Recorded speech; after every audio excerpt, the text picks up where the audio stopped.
Fils de Dieu, Jésus, Fils de Dieu, est rempli. Oui, il est le roi, il est le sauveur. Pendant 365 jours, il nous a montré sa fidélité. Il a montré qu'il était le propriétaire de nos vies.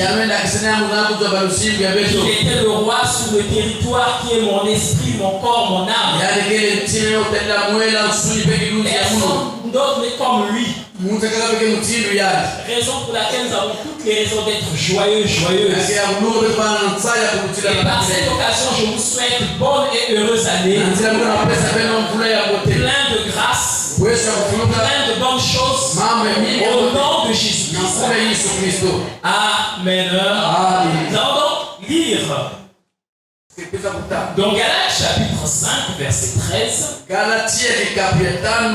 allons introduire notre message en lisant Galates chapitre 5, verset 13, suivi de 2 Corinthiens chapitre 2, verset 11. Suivi de 2 Corinthiens chapitre 2, verset 11. Je lis donc le premier texte. Frères, vous avez été appelés à la liberté. Seulement ne faites pas de cette liberté un prétexte de vivre selon la chair. Mais rendez-vous par la charité serviteurs les uns les autres. Le second texte, 2 Corinthiens chapitre 2, verset 11. Afin de ne pas laisser à Satan l'avantage sur nous. Car n'ignorons pas ses desseins. Afin que nous ne soyons pas, car n'ignorons pas ses desseins. Dans notre traduction, on dit afin que Satan ne puisse pas nous duper. Car n'ignorons pas ses intentions. Amen. C'est une recommandation que l'apôtre Paul pouvait donner à l'église de Corinthe, plutôt, ainsi que de Corinthe. Parce que autrefois nous étions les esclaves, les sorciers de la famille, du quartier, du travail, en bref, de tout cela qui en voulait à nous. Et la Bible nous dit, étant devenus ainsi donc chrétiens, nous avons été appelés à la liberté. C'est-à-dire que nous ne sommes plus dans la servitude. Nous ne sommes plus esclaves du péché. Nous ne sommes plus sous la malédiction de la famille, du village, du quartier, et bien d'autres. Plus de maladies héréditaires. Bref, de toutes sortes de malheurs qui étaient autrefois sur nous. Toutes ces influences qui étaient sur nous. Et bien d'autres choses. Romains, par exemple, chapitre 8, verset 1 nous dit car il n'y a plus de condamnation pour ceux qui sont en Jésus. Maintenant, la suite du texte nous dit car cette liberté ne vient pas faire cela un moyen, un prétexte de vivre selon la chair. Le Seigneur nous appelle à la liberté. C'est une faveur, c'est une grâce, c'est une bénédiction. Raison pour laquelle nous ne devions pas profiter de cette occasion de vivre selon la chair. Cela peut être un prétexte pour nous de repartir dans les choses que nous avons renoncé, vomi autrefois.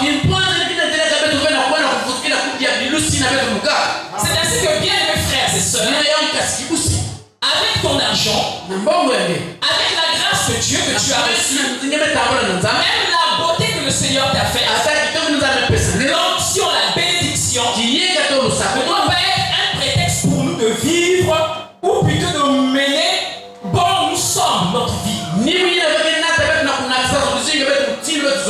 Mais au contraire, rendons-nous service les uns les autres par l'amour ou encore pour l'amour de Christ. Pourquoi nous le disons? La raison se trouve dans le second texte dans lequel nous avons introduit. Afin de ne pas laisser à Satan, notre ennemi, ou encore l'adversaire, l'avantage sur nous. Car n'ignorons pas ses desseins. Nous savons ce que nous avons subi à cause de lui. Nous savons d'où nous venons. Raison pour laquelle nous ne devions plus laisser l'avantage à Satan sur nous. Passons dans le vif du message. Le terme de ce jour pour toi qui nous suis est l'armée de l'Éternel. L'armée de l'Éternel. Dans ce monde, il y a deux armées en opposition. Nous avons deux armées en opposition. Il y a d'une part l'armée de Satan et d'autre part l'armée de Jésus-Christ. Et pour l'armée de Satan, le commandant en chef, c'est Satan lui-même. Et pour l'armée de Dieu, ou encore de Jésus-Christ, le commandant en chef est Jésus-Christ, le roi des rois, le Seigneur. Pour ça, lisons Josué chapitre 5, versets 13 à 15. Josué chapitre 5, versets 13 à 15. Lisons alors. Comme Josué était près de Jéricho, il leva les yeux et regarda. Voici un homme se tenant debout devant lui, son épée nue dans la main. Il alla vers lui et lui dit: es-tu de notre ou de nos ennemis? Verset 14, il répondit: non, mais je suis le chef de l'armée de l'Éternel. J'arrive maintenant. Josué tomba le visage contre terre et se prosterna. Et il dit: qu'est-ce que mon Seigneur dit à son serviteur? Le chef de l'armée de l'Éternel dit à Josué: ôte tes souliers de tes pieds, car le lieu sur lequel tu te tiens est saint. Et Josué fut ainsi. Ôte tes souliers de tes pieds, car le lieu sur lequel tu te tiens est saint. Et Josué fut ainsi. Après la traversée du Jourdain, à sec, le peuple d'Israël, dont Josué à la tête, arriva à Gilgal dans la plaine de Jéricho. Jéricho était la porte qui permettait au peuple d'Israël de rentrer dans leur bénédiction dans la terre promise. Dans le chapitre suivant, le chapitre 6, on dit que Jéricho était fermé et barricadé pour le peuple d'Israël. Personne ne pouvait entrer, personne ne pouvait sortir. Et on nous dit que Josué leva les yeux et regarda un homme debout, avec son épée à la main. Il s'approcha de cet homme et le demanda: es-tu de notre ou de nos ennemis? En d'autres termes, es-tu avec nous ou contre nous? Non, lui répondit-il, je suis le chef de l'armée de l'Éternel. Je viens, j'arrive maintenant, afin de vous faire entrer dans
que Abraham fut jeté.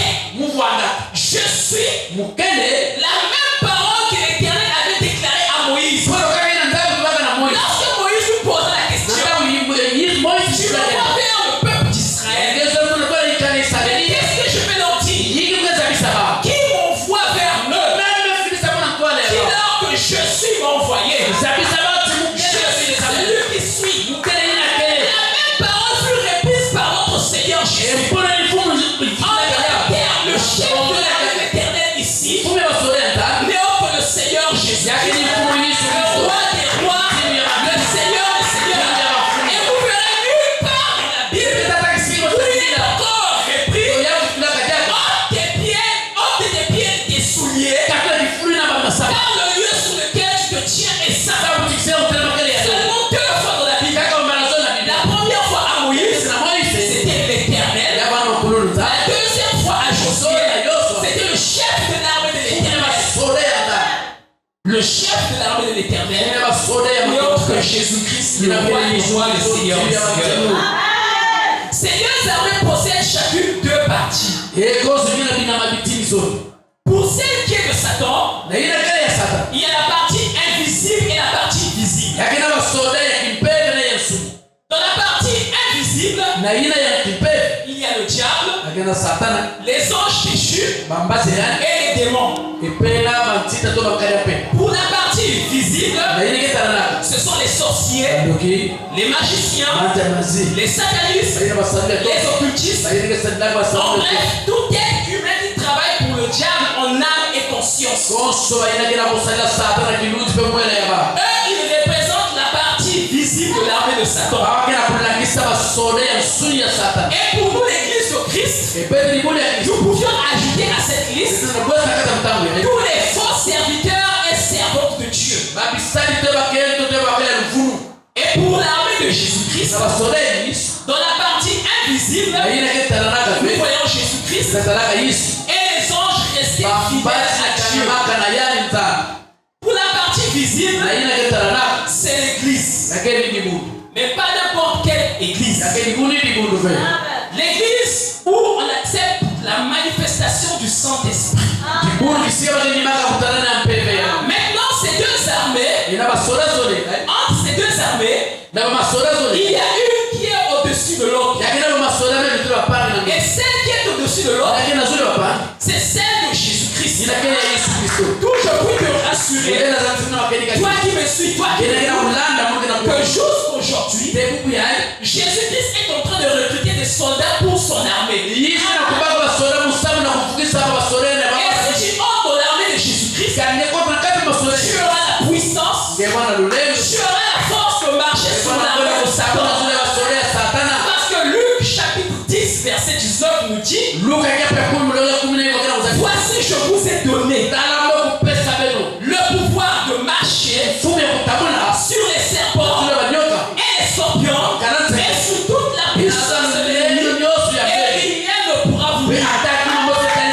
Les serpents et les scorpions dont il est question dans ce texte ne sont pas les bestioles que tu as dû voir de tes yeux ou encore, mais ce sont des esprits représentés sous forme animalière. Et toute la puissance de l'ennemi, l'ennemi dont il est question, c'est Satan.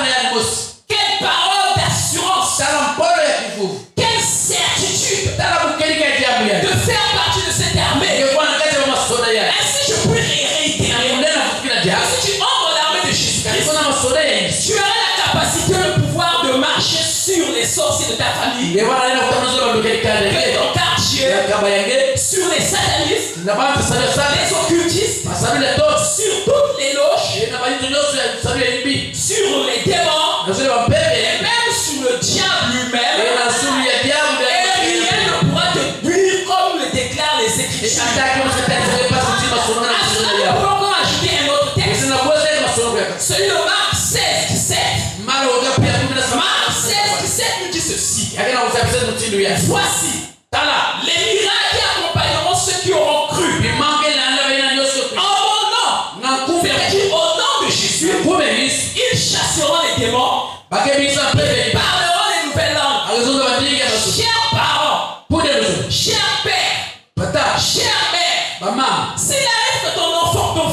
fille tombe malade. La Bible déclare ici.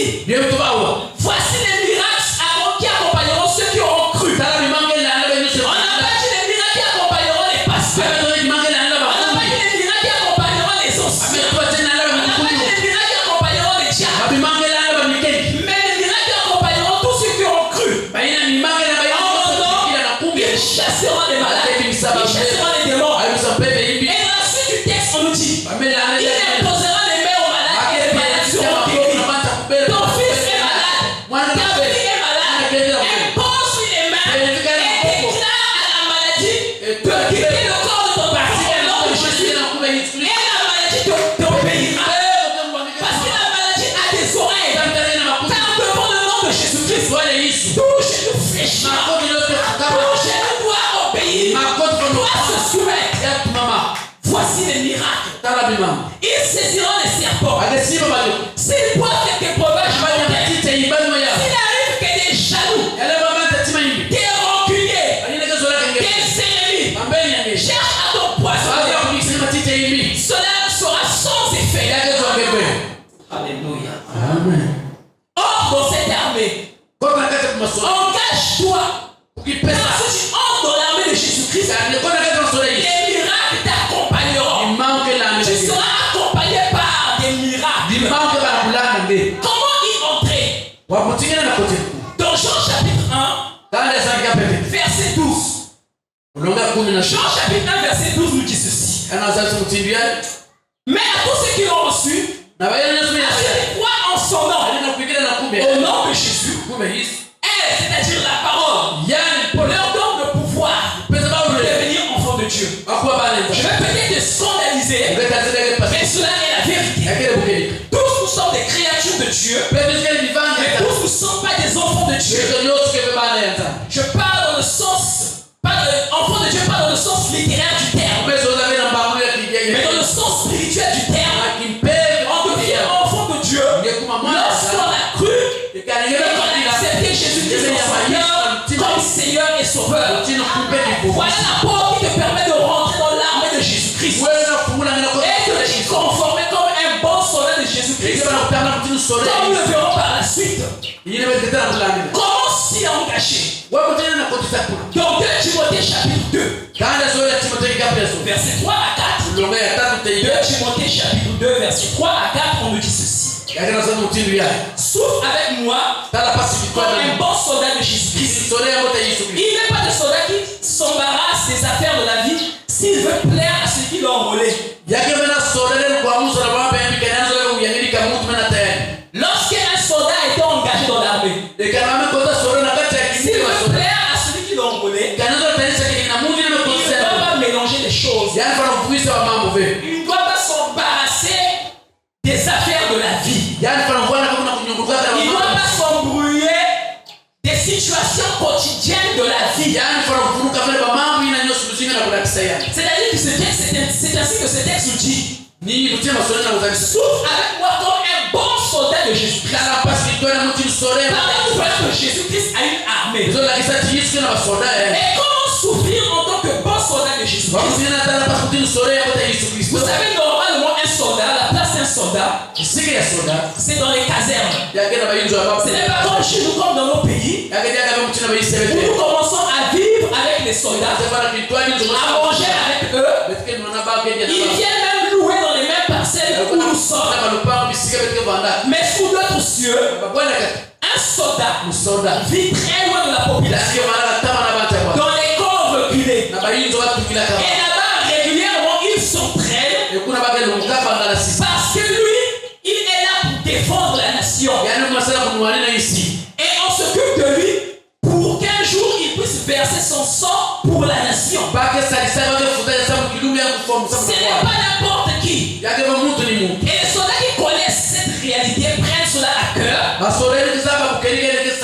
Ils se respectent et vivent en conséquence. Et Paul pouvait le dire à Timothée que tu es un soldat de Jésus-Christ. Tu t'es engagé dans un combat, dans une guerre qui n'a rien à voir avec les guerres ici-bas. C'est une guerre située à un niveau très élevé. dire. Car on va lutter contre la chair et le sang. Notre combat n'est pas physique, n'est pas charnel, mais est spirituel. Contre les dominations, contre les autorités, contre les princes de ce monde de ténèbres, contre les esprits méchants dans les lieux célestes. Voilà que tu veux maintenant t'embarrasser des affaires de la vie. Comme nos soldats aujourd'hui que nous voyons, nous les voyons dans les bars, dans les hôtels. Quelquefois vous les voyez dans les histoires en train de se battre dans les histoires inutiles. Parfois même vous les voyez marcher tout ivre avec sa tenue. Quelquefois ils dégagent même l'odeur du chanvre. Alors que dans l'équipe d'un soldat, cela ne leur est pas recommandé. Mais à l'époque, un soldat vit dans les casernes. Et là-bas avec ses amis, ils avaient tout ce qu'il leur faut. Parce qu'on pouvait les appeler d'un moment à un autre pour défendre la nation. C'est pareil pour nous aussi. À tout instant, nous devons être prêts pour plaire à notre maître, c'est-à-dire à celui qui nous a enrôlé, Jésus-Christ. Et vous savez qu'en tant que soldat de Jésus-Christ, c'est-à-dire membre de l'armée de l'Éternel, tu occupes une position très haute. Et la Bible nous révèle qu'il a fait de nous un royaume et des sacrificateurs. En tant que soldat, membre de l'armée de Jésus-Christ, nous sommes des princes, nous sommes des princesses. Selon Proverbes chapitre 31 verset 1 à 5, nous ne devions pas perdre notre temps dans les choses vaines et dans les choses inutiles, dans le sexe, dans l'ivresse. Mais nous sommes des rois, nous sommes des reines face ou devant le monde des ténèbres, parce que nous avons autorité sur eux. Et en tant qu'enfants de Dieu, nous sommes des princes et des princesses. Une autre place que nous occupons en tant que soldats ou soldates de Jésus-Christ, nous sommes des veilleurs de nuit, des sentinelles. En d'autres termes, des gardiens. Et un gardien ne dort pas comme les autres dorment. Un gardien ne mange pas comme les autres mangent. Un gardien ne s'amuse pas, ne se laisse pas distraire comme les autres peuvent se permettre de la distraction. Mais il doit toujours être prêt. Selon Ézéchiel chapitre 3 verset 17. Ézéchiel 3 verset 17 dit: Fils de l'homme, je t'ai établi comme sentinelle sur la maison d'Israël. Tu écouteras la parole qui sortira de ma bouche, et tu les avertiras de ma part. Tu es une sentinelle de la part de l'Éternel, qui est censé veiller pour voir tout danger qui menace la famille, qui menace la société, qui menace l'église, qui menace la vie, afin d'avertir les autorités, afin de savoir à quel moment il faut prier pour ta famille, afin de savoir à quel moment il faut prier pour ton mari qui ne croit pas en Dieu, afin de savoir à quel moment pour lequel tu dois prier pour tes enfants qui se permettent dans le plaisir comme les fils et filles de Job. C'est à cela que nous nous sommes engagés. Étant membre de l'armée de Jésus-Christ, tu es une sentinelle qui doit discerner tout ce qui se passe autour de toi. Parlant de l'armée de Satan, nous allons énumérer les 3 catégories d'ennemis de Satan. Parce que Satan a 3 sortes d'ennemis, ou 3 catégories d'ennemis. Lorsque nous parlons d'ennemis ici, là, c'est quelqu'un qui te hait, qui a de la haine contre toi. Quelqu'un qui en veut à toi, qui veut ton mal, qui veut le mal sur toi. Dans la première catégorie, Cela va peut-être vous étonner, mais c'est la vérité. Sinon la réalité, la première catégorie, nous avons la femme. La première catégorie d'ennemis de Satan. Donc Satan a de la haine. Donc il déteste. Donc il veut à tout prix que le mal puisse arriver. C'est la femme. Parce que c'est la femme qui a donné naissance à l'enfant qui est venu détruire les œuvres du diable. C'est-à-dire Jésus-Christ. Cela nous est relaté dans 1 Jean chapitre 3, verset 8, à la fin du paragraphe, on nous dit 1 Jean 3, 8, et le Fils de Dieu apparu afin de détruire les œuvres du diable. Voilà pourquoi le diable a de la haine contre la femme. Parce que c'est par la femme que le Fils de Dieu, Jésus-Christ, est venu au monde. Il est né comme tout autre. C'est-à-dire qu'il est venu au monde comme tout autre humain à travers le sein d'une femme. Et à cause de ça, Satan a de la haine contre la femme. La genre féminine. C'est encore la femme qui continue à mettre au monde les serviteurs et servants de Dieu qui détruisent les œuvres du diable. Tous les serviteurs, tous les servants de Dieu sont nés de femmes. Et à cause de cela, le diable a la haine contre la femme. Parce que quand vous regardez dans notre monde, dans la société, dans l'environnement, l'homme est combattu. C'est vrai. Mais la femme est plus combattue que l'homme. La femme rencontre plus de combats que l'homme. Venant de la part de l'ennemi. Nous pouvions prendre un exemple. Lorsque vous regardez à la télé, dans la musique du monde, la manière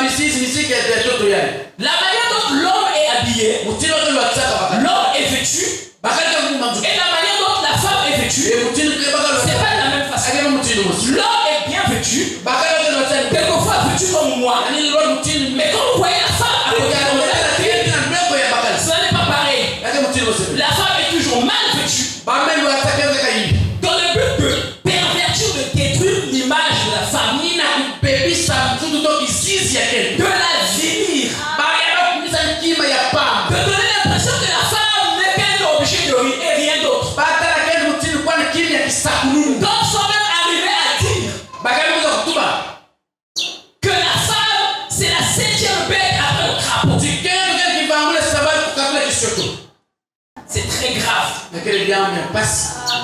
C'est un blasphème contre la créature de Dieu. La Bible déclare que je peux lui perdre ce que je suis une créature si merveilleuse. Franchement, peux-tu accepter qu'on te traite ainsi?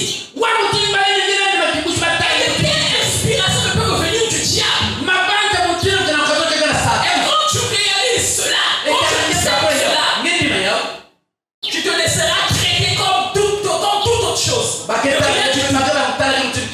Non. Considère-toi si précieuse devant Dieu. Valorise ton corps. Valorise ton être entier. Afin que l'on loue Dieu qui t'a créé ainsi. Si belle, si merveilleuse. La deuxième catégorie d'ennemis de Satan, c'est toute personne qui garde les commandements de Dieu et qui retient le témoignage de Jésus. Vous pouvez noter dans Apocalypse chapitre 12, verset 17. Apocalypse 12, 17, on nous parle du diable, c'est-à-dire le diable qui fut irrité contre la femme. Et à la fin de la guerre, au reste de sa postérité, à ceux qui gardent les commandements de Dieu, tu ne mentiras point, tu ne voleras point, tu ne convoiteras point, tu ne tueras point, tu adoreras Dieu seul, tu l'aimeras lui seul, tu feras ton prochain comme toi-même. Le diable déteste ceux qui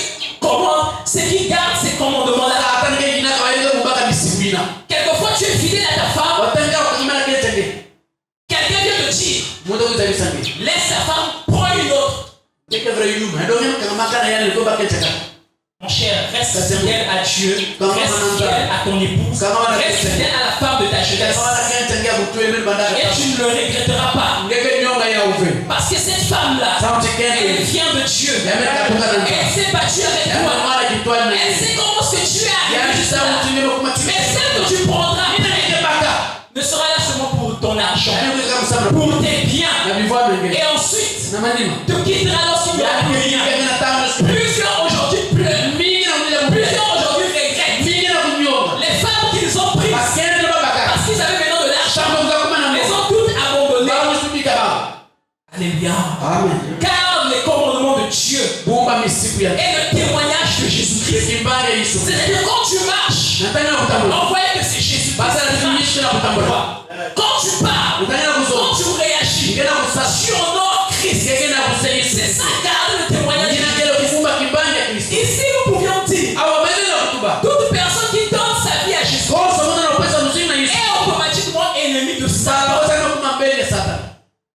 Mais ce qui est plus merveilleux, c'est que quand nous devenons ennemis de Satan, étant membres de l'armée de Jésus-Christ, nous avons le dessus sur lui.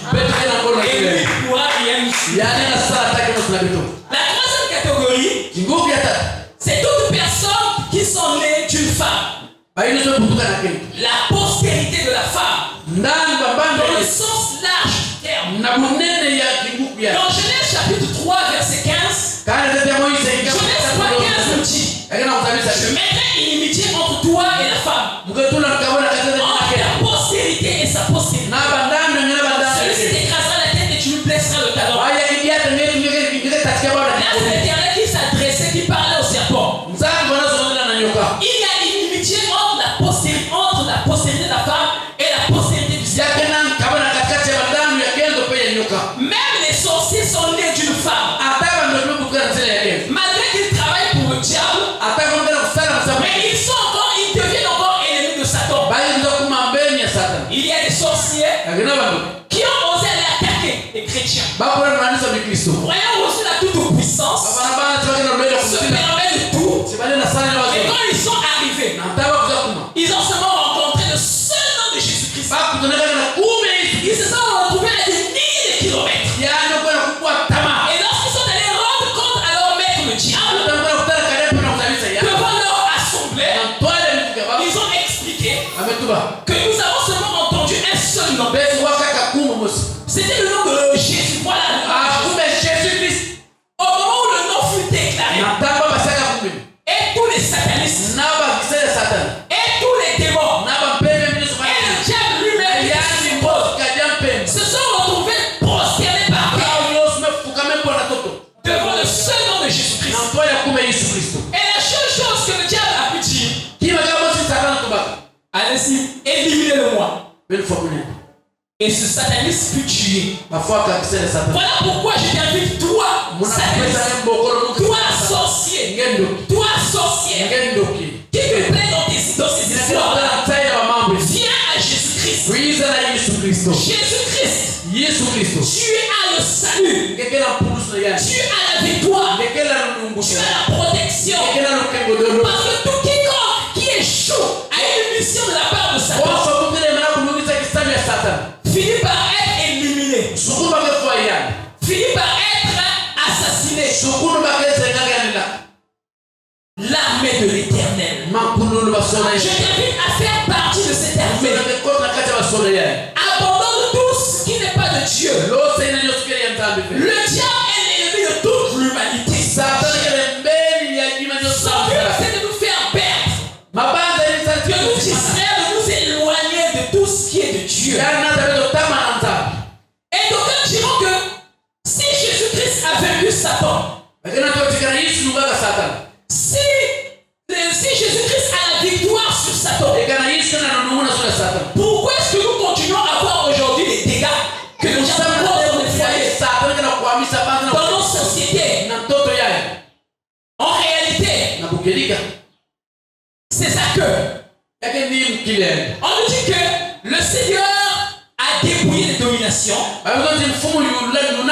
les principautés, les autorités, il les a livrés publiquement au spectacle en triomphant à la croix. Ça nous ramène au texte que nous avons lu de Genèse chapitre 3 verset 15. Celui qui t'écrasera la tête. À la croix, le Seigneur a écrasé la tête du diable. C'est plus le reste là, ce n'est que sa queue. C'est par cette queue qu'il est en train de faire des grimaces en d'autres termes. C'est comme je peux me permettre de prendre l'exemple d'un chien. Le chien, quand il constate que telle personne a peur de lui, il augmente encore le sel. Il aboie et il suit la personne. Mais quand la personne réalise, mais ça c'est qu'un chien, pourquoi je vais le fuir? Au moment où la personne s'arrête pour s'opposer, pour affronter le chien. Vous voyez maintenant le chien fait rentrer sa queue. Et au moment où on le suit, c'est la fuite qu'il prend. C'est ce que le diable fait. C'est là que par sa queue, il peut se montrer fort. Mais quand tu te poses à lui, c'est lui qui prend la fuite. En Kikongo, on peut appeler ça par les mangungu. Et ça comme mangungu. Les grimaces. Nous avons la victoire sur lui. Si tu fais ce bon choix, et entre dans l'armée de Jésus-Christ, tu seras béni, toi et ta descendance. Car la vie et la mort se trouvent devant toi. Le Seigneur te dit, choisis la vie, afin que tu sois béni, toi et ta descendance. Mais si tu choisis la mort, tu seras maudit, toi et ta descendance. L'armée de l'Éternel est une armée de victoire. Et en 2017, en tant que soldat conscient engagé dans l'armée de Jésus-Christ, c'est une année de victoire pour toi. Dans ta vie, dans tes projets, dans tes études, dans ton ministère. Seulement plaît à celui qui t'ont envoyé. Plaît à celui qui t'ont envoyé. Et pour finir, nous lirons Job chapitre 7 verset 1. Job chapitre 7 verset 1. La Bible nous dit ceci. Le sort de l'homme sur la terre est celui d'un soldat. La condition de l'homme sur la terre est celui d'un soldat. Alors de quel soldat es-tu? De quelle armée es-tu? De Jésus-Christ ou de Satan? Je t'invite à t'engager dans l'armée de Jésus-Christ. Car avec Dieu, nous ferons des exploits et il écrasera nos ennemis. Que Dieu vous bénisse. Au nom de Jésus-Christ. Amen.